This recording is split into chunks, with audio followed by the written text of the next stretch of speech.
Yo. All right. Here we go.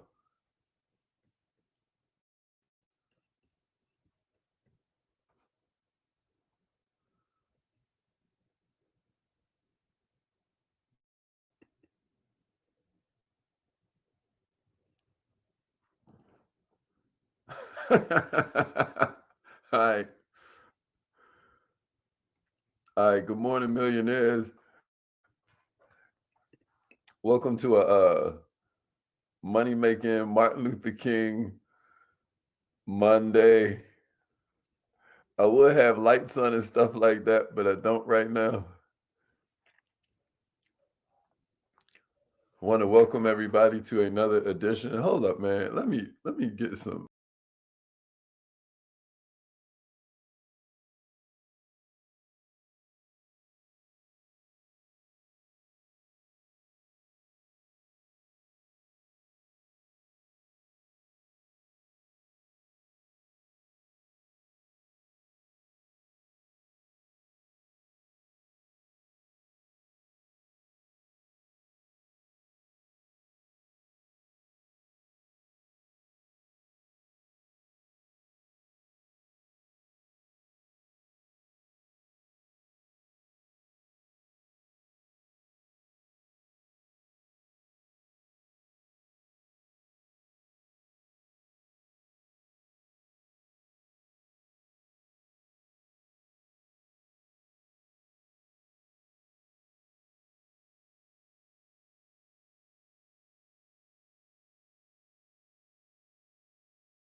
All right, y'all.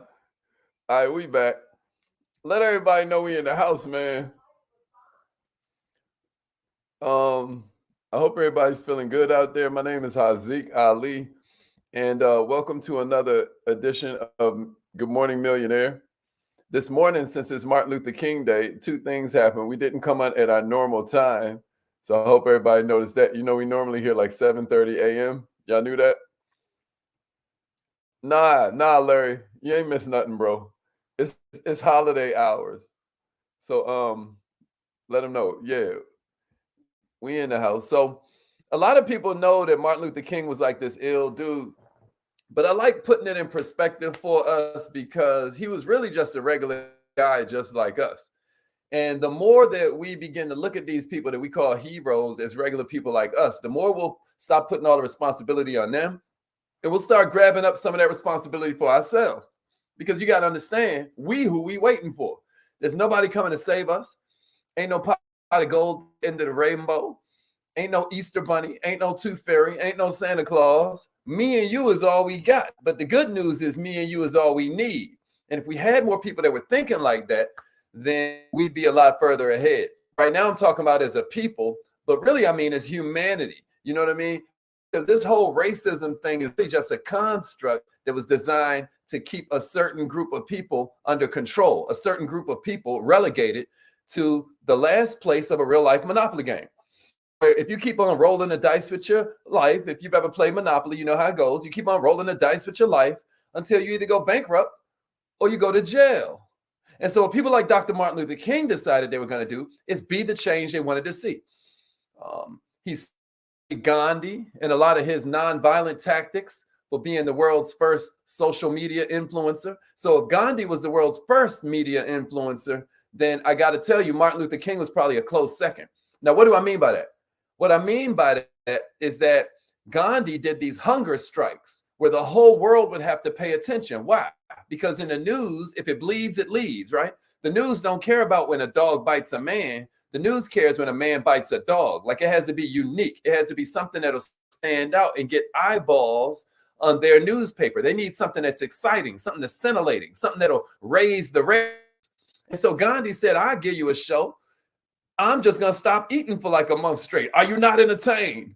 And then everybody's like, damn, y'all heard about Gandhi? Well, why is he doing that? Oh, because Britain is colonizing their country and he don't appreciate it. So Martin Luther King Jr. was like, yo, that's an ill tactic. So you mean to tell me if I get the whole world to pay attention while America is waving its flag like we're the land of democracy and we're the land of freedom, if I can get everybody to see the oppression and the abject misery that they put us through just because of the color of our skin, they'll be forced to be embarrassed. They'll be forced to do something about it. They'll be forced to pretend that they see us with some sense of humanity. And of course, the answer was yes. And that's why we celebrate this man. We celebrate this man because he risked his family. He risked his own health. He risked his own future for the good of his people. Can y'all dig that? How many of you can say the same thing? How many of you can say you really put something on the line for something you believe in?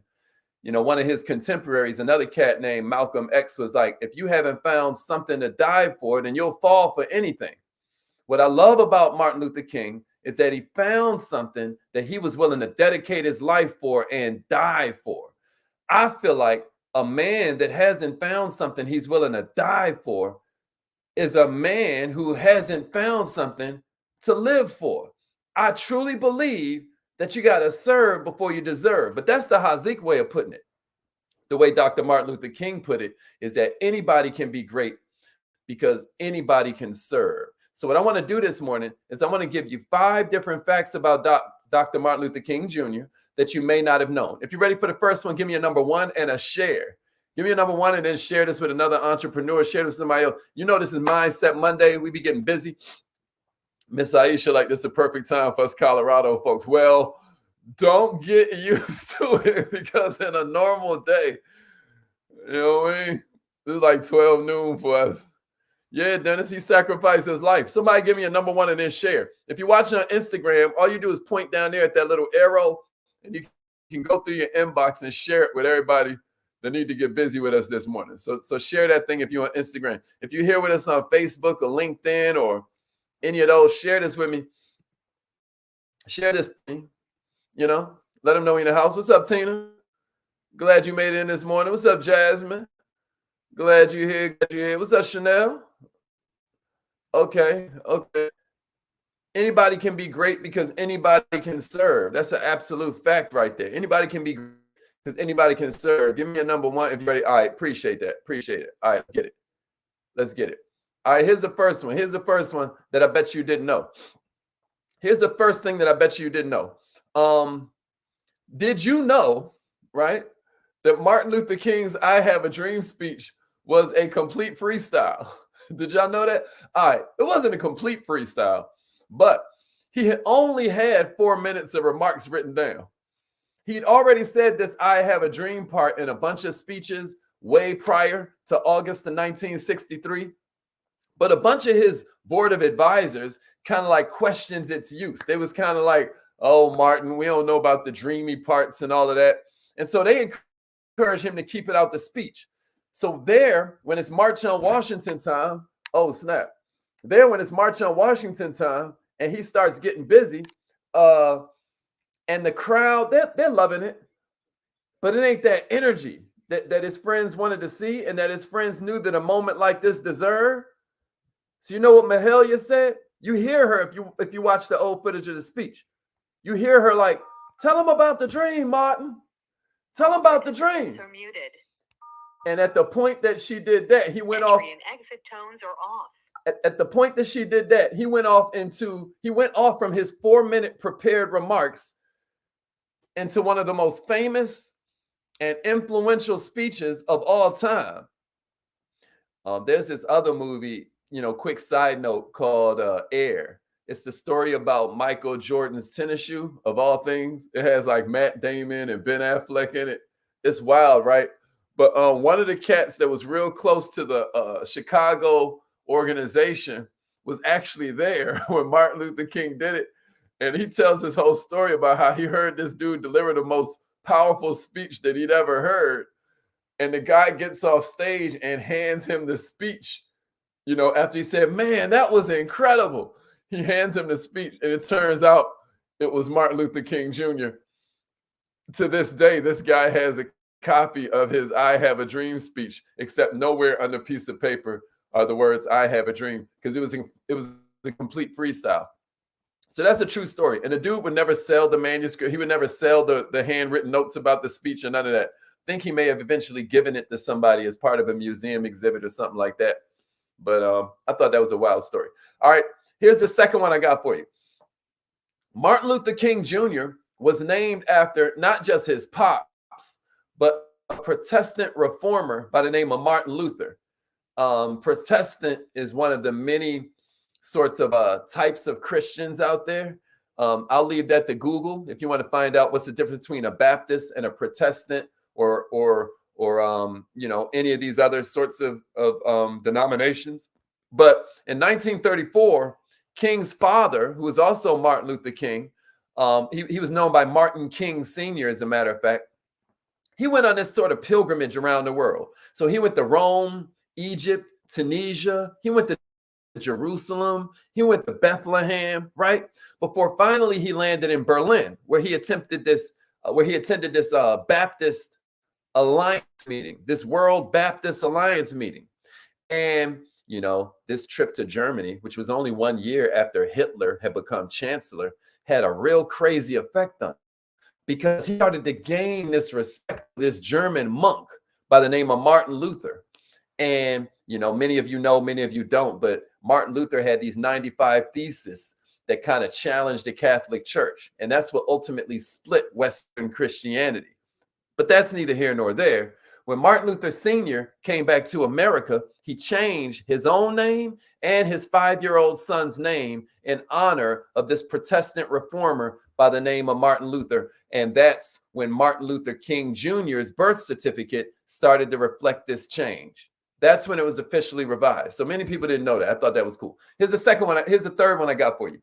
Did you know Martin Luther King entered college when he was only 15 years old? Did you know that? Quick little fact that you may or may not care about. That's the same thing my father did. Like, my father got admitted into college at 15. You know, my father wasn't, he didn't follow the exact same path as Martin Luther King Jr. But I think that it's really cool because my father, may he rest in power, did have a similar sort of mindset where, even though he'd have been cool, he could have gone off to law school, he could have gone off and saved himself and his family and just dedicated everything to capitalism and dedicated everything to getting rich. But what my father decided to do, what Dr. Martin Luther King Jr. decided to do, taking it back off me, is they decided to dedicate their lives to their people. I think that's pretty cool, because at the point you're graduating high school so early that you can go to college at the age of 15, your life is pretty much going to be set. You ain't got to worry about nothing else, right? This guy skipped 2 different grades. Of course, you may know he went to Morehouse College. He got there in 1944, graduated in 1948, on time, in 4 years, with a BA in sociology at the age of 19 years old. Matter of fact, the current Morehouse president, Dr. Benjamin Mays, he was a big mentor for Dr. King. But I thought it was really cool to mention that he entered college when he was 15 years old, because I think that speaks to the fact that when you are looking at service, what you're looking at is sacrifice. But I'm going to tell you something else. When you're measuring love, the way you measure love is sacrifice. And I think the reason that we revere Dr. King the way we do is because of the sacrifice.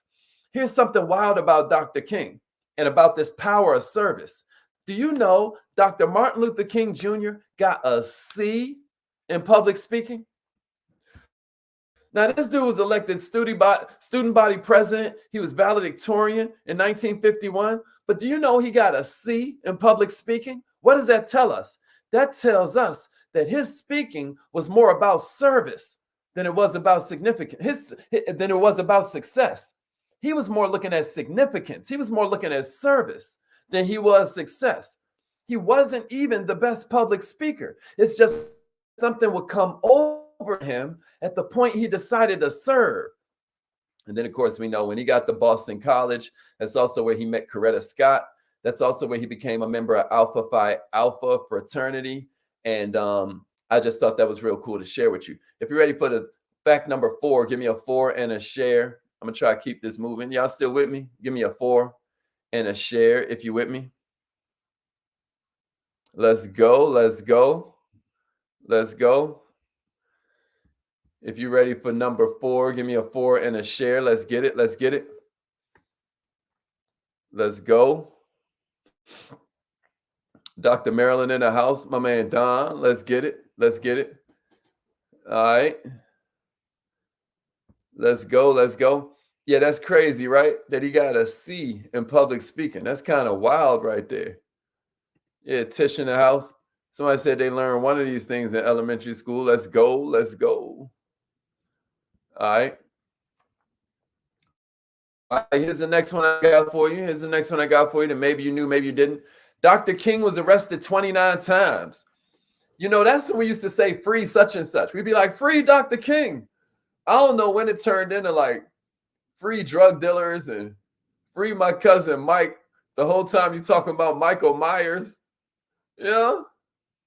But when we first started saying free people, it'd be like free Eldridge Cleaver, you know, free Huey P. Newton, free Dr. King, because they were being arrested. And, you know, this famous quote from Dr. King was like, sometimes a law on its face is just, but unjust in its application. In other words, maybe these things were written with purity of heart, but the way you're applying it to just black people, just as a way to control and oppress people because of the color of their skin, there's something wrong with that. He wrote that in what's called the letter from Birmingham jail.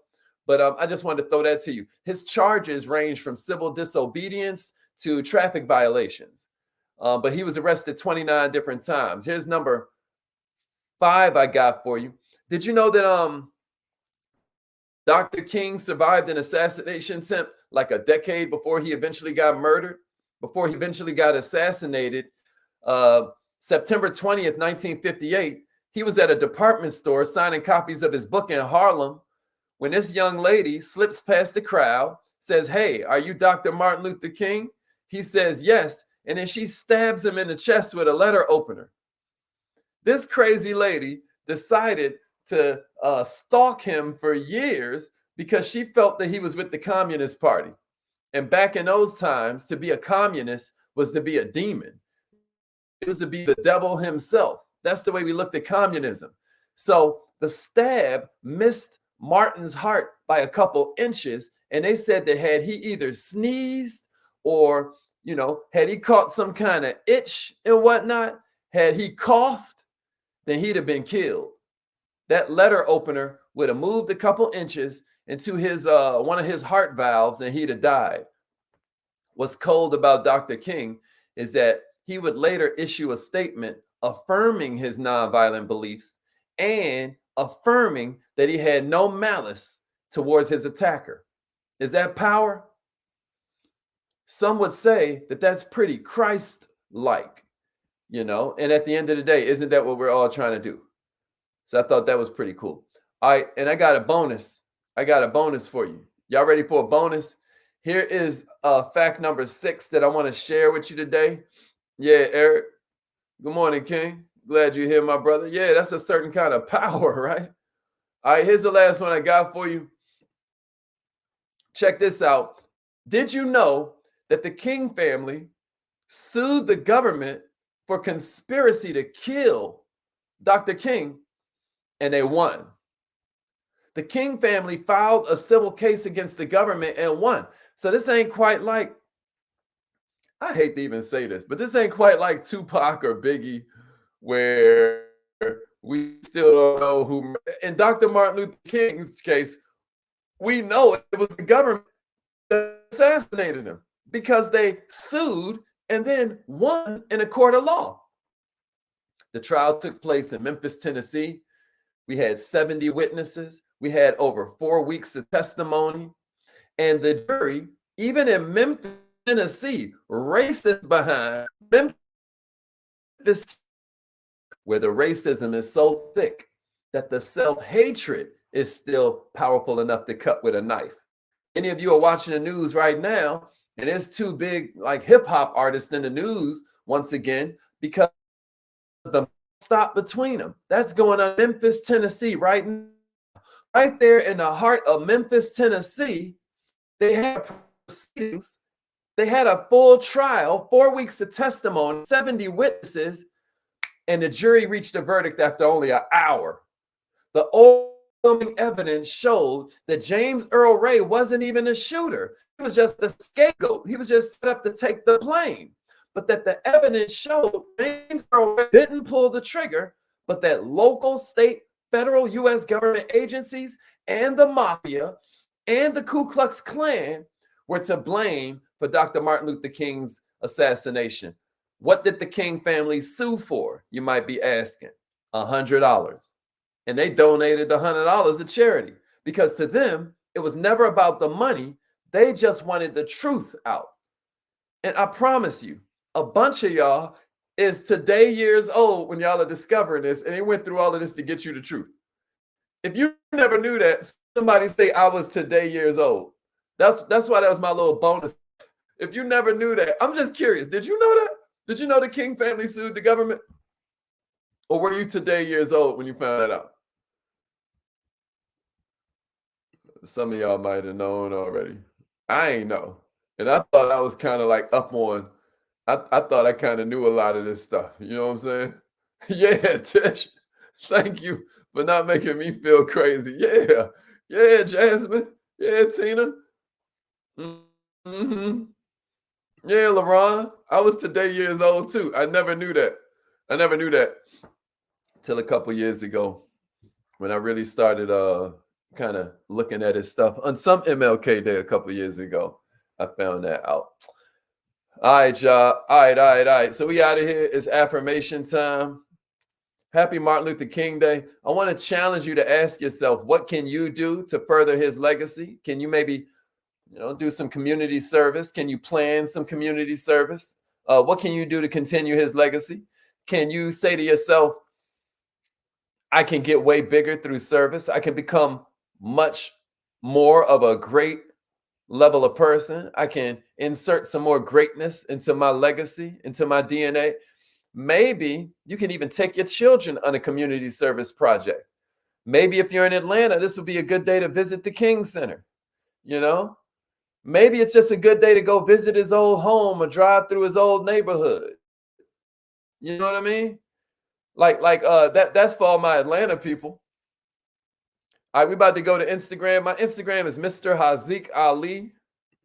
Mr. Haziq Ali. And when you come over there to Instagram, I want you to have ready for me one kind of way you're going to serve Dr. King's legacy. Is that fair? My Instagram is Mr. Haziq Ali. Quick announcement before I get out of here. Starting February, I am sad to announce that we're not going to do these calls in this format anymore. We're going to take it to the Kaizen Academy. So I just wanted to let everybody know that this is going to be starting Black History Month. We're going to do everything in a different format, so be ready for that. I love y'all. Meet y'all on Instagram, Mr. Haziq Ali on Instagram. And remember, either your mind has expanded to match your goals, or your goals will just start to shrink to match your mind.